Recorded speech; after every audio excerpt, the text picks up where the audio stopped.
शादी कईनी हम ओकरा से 7 फेरा जोड़ के। ए बाबा शादी कईनी हम ओकरा से 7 फेरा जोड़ के। बनते ये सडे ममौगी चल गहिले छोड़ के।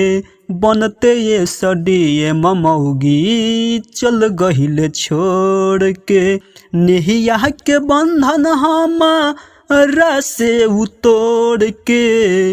नेहिया के बंधन हमारा से उतोड़ के।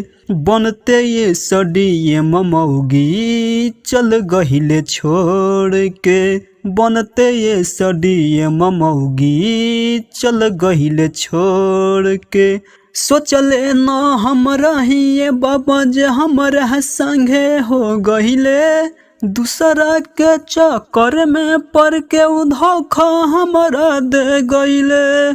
सोचले न हम रहिए बाबा जे हमरा संगे हो गहिले। दूसरा के चक्कर में पड़ के धोखा हमरा दे गईले।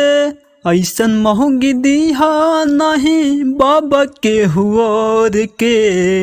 ऐसन दुखवा दिहा नहीं बाबा के हुआर के। बनते ये सडी ममौगी चल गहिले छोड़ के।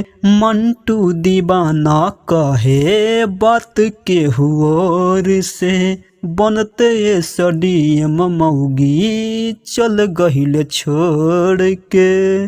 दोस्तों अगर आप लोग को यह वीडियो पसंद आया होगा तो like comment share and subscribe follow करें। धन्यवाद।